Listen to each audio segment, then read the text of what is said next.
இனி எந்த காலத்திலும் பிஜேபியோடு எந்த தொடர்பும் அனைத்திந்திய அண்ணா திராவிட முன்னேற்ற கழகம் வைத்துக் கொள்ளாது. நானே பிஜேபி ஆட்சியை கவிழ்த்தேன். இனி எந்த காலத்திலும் பிஜேபியோடு எந்த தொடர்பும் அனைத்திந்திய அண்ணா திராவிட முன்னேற்ற கழகம் வைத்துக் கொள்ளாது. நானே பிஜேபி ஆட்சியை கவிழ்த்தேன். அதிமுக தலைவர்கள் தொடர்ச்சியாக கூறி வந்தனர். இந்த நிலையில் தான் தற்போது இரு கட்சிகளிடையே மீண்டும் இந்த விவகாரத்தில் நடந்தது என்ன? கடந்த 2019 மக்களவைத் தேர்தலை பாஜக தலைமையிலான தேசிய ஜனநாயக கூட்டணியில் இணைந்து அதிமுக சந்தித்தது. அதன் பின்னர் 2021ஆம் ஆண்டு நடந்த தமிழ்நாடு சட்டப்பேரவைத் தேர்தலிலும் இந்த கூட்டணி தொடர்ந்தது. இந்த நிலையில் அதிமுகவின் மறைந்த தலைவரான ஜெயலலிதா குறித்து அண்ணாமலை தொடர்ச்சியாக விமர்சித்து வந்ததாக அதிமுக குற்றம் சாட்டியது. மேலும் அதிமுக தரப்பில் ஜெயக்குமார் உள்ளிட்டோர் அண்ணாமலையை கடுமையாக விமர்சித்தனர். இந்த விவகாரம் கூட்டணிக்குள் பெரும் விரிசலை ஏற்படுத்த தேசிய ஜனநாயக கூட்டணியில் இருந்து விலகுவதாக 2023ஆம் ஆண்டு செப்டம்பர் மாதம் அதிமுக அறிவித்தது. பாஜக மாநில தலைவர் அண்ணாமலையும் அதிமுகவுடன் இனி கூட்டணி இல்லை என்றே கூறி வந்தார். அதன் பின்னர் நடைபெற்ற 2024 மக்களவைத் தேர்தலில் இரு கட்சிகளும் தனித்தனியாக கூட்டணி அமைத்து போட்டியிட்டன.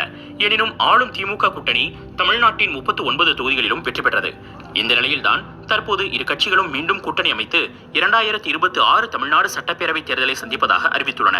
கடந்த மார்ச் 26ஆம் தேதி டெல்லி சென்று அமித்ஷாவை எடப்பாடி பழனிசாமி சந்தித்த போதே கூட்டணிக்கான அஸ்திவாரம் போடப்பட்டு விட்டதாக அரசியல் விமர்சகர்கள் கூறுகின்றனர்.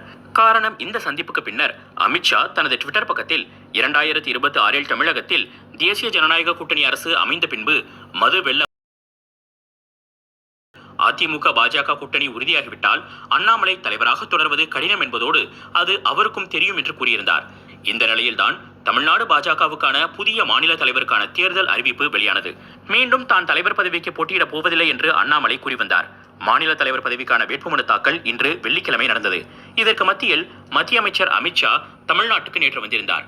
அவர் இன்று வெளியிட்ட எக்ஸ் பதிவில் நயினார் நாகேந்திரன் உட்காந்து பேசுறாங்கல்ல, அடங்கி உடங்கி பல பேர் போய் பார்த்தா ஏடிஎம்கே எடப்பாடி மட்டும் போகல, மற்றவங்க எல்லாம் போறாங்க, வேலுமணி எல்லாம் போறாரு. இது பார்த்தா அந்த பாம்பு வந்து முழுங்க தொடங்கி ஒவ்வொருத்தரையும் ஒரு சிண்டே உருவாக்கிட்டு இருக்கீங்க. ஏதோ ஒரு சிண்டே வருவாரு, அதுபோல் இன்னொரு அஜித் பவார் வருவாரு. பிரதமர் மோடியின் திட்டங்களை மக்களிடம் கொண்டு சென்றார். கட்சியின் திட்டங்களை கிராமம் கிராமமாக கொண்டு சென்றார். அவரது பங்களிப்பு முக்கியமானது. கட்சியின் தேசிய கட்டமைப்பில் அண்ணாமலையின் அமைப்பு ரீதியான திறன்களை பாஜக பயன்படுத்திக் கொள்ளும் என்று குறிப்பிட்டிருந்தார். இதற்கு பிறகுதான் அதிமுக பாஜக கூட்டணி அறிவிப்பு அதிகாரப்பூர்வமாக வெளியானது. சென்னையில் இன்று அமித்ஷா செய்தியாளர்களை சந்தித்தார். அப்போது அதிமுகவின் பொதுச் செயலாளர் எடப்பாடி பழனிசாமி, நயினார் நாகேந்திரன், அண்ணாமலை உள்ளிட்டோர் உடனிருந்தனர். செய்தியாளர்களிடம் பேசிய அமித்ஷா தமிழ்நாட்டில் அதிமுக பாஜக கூட்டணி அமைப்பதாகவும் கூட்டணிக்கு அதிமுக தலைமை தாங்கும் என்றும் பேசியிருக்கிறார். मैं कोई कंफ्यूजन छोड़ना नहीं चाहता. डीएमके के लिए हम एड़ापाडी जी के नेतृत्व में चुनाव लड़ेंगे. Sir, what are the demands? வெற்றி பெற்ற பிறகு அதற்கான பதிலை சொல்லுகிறோம். இப்ப வந்து நாங்க திமுகவுடைய எந்த விதமான இந்த மாதிரி குழப்பத்துக்கும் ஆளாக்க விரும்பவில்லை. அதனால ரொம்ப தெளிவா சொல்றோம், திரு எடப்பாடி அவர்களின் சீரிய தலைமையில் இந்த கூட்டணி அமைகிறது. வெற்றிக்கு பிறகு முடிவு செய்யப்படும். பாஜகவினுடைய மாநில தலைவர் மாற்றப்பட்ட பிறகுதான் அதிமுக தேசிய ஜனநாயக கூட்டணி இணைந்திருக்கா? ஏன்னா 2023 வெளியேறும் பொழுது மாநில தலைவருடைய குற்றச்சாட்டை முன் வச்சுதான் வெளியே போயிருந்த. ஆனா எதையுமே பண்ணாம இருந்துகிட்டு இன்னும் நான் அதை தான் பண்ணுவேன் அப்படின்னு சொல்லிக்கிட்டு அதை தொடர்ந்து அதை ஒரு ஆணவத்தினுடைய ஒரு உடல் மொழியோட வெளிப்படுத்தும் போது தமிழர்கள் என்ன செய்வார்கள்? ஒத்த ஓட்டு பாஜக ஞாபகம் இருக்கா அமித்ஷா உங்களுக்கு? அது இன்னும் அது கூட இல்லாம போயிடும், ஞாபகத்தில் வச்சுங்க. சரி, இப்ப அடுத்ததாக இன்னொரு மிக முக்கியமான விஷயத்த சொல்லணும். அந்த செய்தியாளர் சந்திப்பு ஒரு 48 மணி நேரம் தமிழ்நாட்டில் அமித்ஷா இருக்கிறாரு. இதுல பல வேலைகள் எல்லாம் அவர் செஞ்சு முடிச்சிருக்கிறார். ஆனா ஒண்ணு மட்டும் பாருங்க, 2 கட்சிகள், அதுவும் தமிழ்நாட்டில் மிகப்பெரிய கட்சிங்கிறது அதிமுக. பாஜக ஒண்ணுமே கிடையாது. ஒத்த ஓட்டு பாஜக தான் தமிழ்நாட்டில், இல்லையா? பல மாநிலங்கள்ல, இந்தியாவில் நீங்க பாத்தீங்கன்னா பல மாநிலங்கள்ல பாஜக ஆட்சி கிடையாது, பாஜகவுக்கு பாராளுமன்ற உறுப்பினர்கள் கிடையாது, எம்எல்ஏக்கள் கிடையாது. இன்னைக்கு அவன் சொல்லுவான் வேண்டாம், பிஜேபிக்காரன் சொல்லுவான் நாங்க உலகத்திலே பெரிய கட்சி. இந்தியாவுடைய பல மாநிலங்கள்ல இவங்க ஆட்சி பொறுப்புல கிடையாது, எம்எல்ஏக்கள் கிடையாது, எம்பிக்கள் கிடையாது. சரி, இதெல்லாம் இருந்துட்டு போட்டோம். இப்ப தமிழ்நாட்டுல எடப்பாடி பழனிசாமியினுடைய அதிமுகங்கிறது பெரிய கட்சி, இல்லையா? அவர்கள் போடுகிற அந்த மொழி உரிமை, தமிழ் பண்பாடு ஆகியவற்றை காப்பதற்காக களத்தில் நிற்கும் இயக்கம் தான் திராவிட முன்னேற்ற கழகம் என்றும், ஆனால் அதிகார வெறியோடு அமைக்கப்பட்டிருக்கும் பாஜக அதிமுக கூட்டணி என்பது இது அத்தனைக்கும் எதிரானது.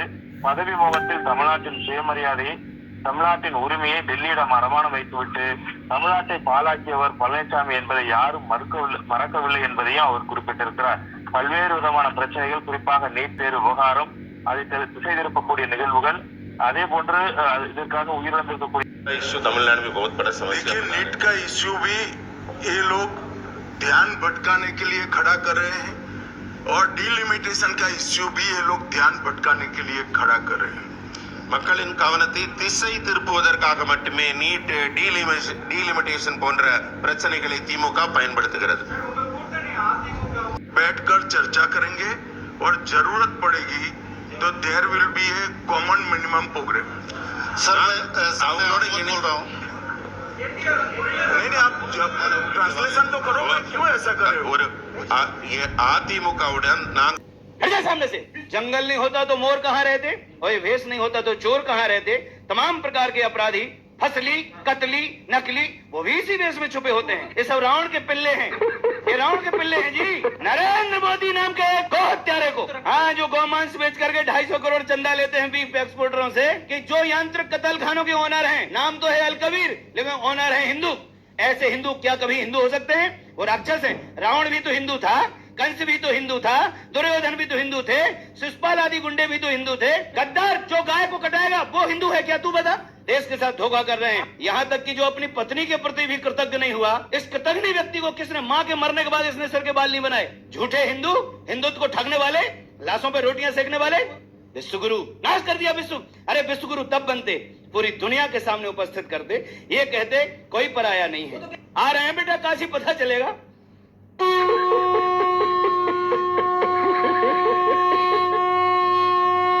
तय कर लिया था कि यहाँ पर और ज्यादा मेडिकल कॉलेज बने, तो अभी तो कुल 12 बन गया है और 14 का भी और काम हो रहा है। लेकिन हम लोगों ने यह भी सोच लिया है कि हर जिले का भी हम लोग बनवाएंगे। बिहार में एक लंबी 157 मेडिकल कॉलेजेस प्रधानमंत्री मोदी जी के नेतृत्व में खुले हैं पिछले 10 सालों में। 157 चाहते हैं ताकि अमेरिका वीजा लेने के लिए लाइन में खड़ा रहे। क्या बात है सर, क्या बात है सर। 11 साल बाद अंध भक्तों के सपने में ये इंडियन एयरपोर्ट तो बहुत खूबसूरत है, मंदिर जैसा, और गोरा यहाँ काम कर रहा है। क्यों भाई, अगर अमेरिकन डॉलर टिप में दूंगा तो लोगे क्या? नहीं सर, ओनली इंडियन रुपीज। देख रहे हो, डॉलर की कोई कीमत ही नहीं रही। भैया प्लीज हेल्प भैया। जब से ये भारत देश आजाद हुआ है, उसके शुरुआती 65 साल तक तो यहाँ ऐसा कुछ भी नहीं था, लेकिन केवल पिछले 15 सालों में इतनी उन्नति कैसे हो गई शास्त्री जी? मोदी बस। हाँ, अमेरिका क्या कहता था? क्या हो तुम? आज हम कहते மக்கள் மிக வித்தியாசமா பார்ப்பாங்க. வெளியே போய் பிஜேபி சொல்லுங்க. ஒரு சாதாரண ஒரு பெண்மணி உங்களை பார்க்கின்ற பார்வையை பாருங்க.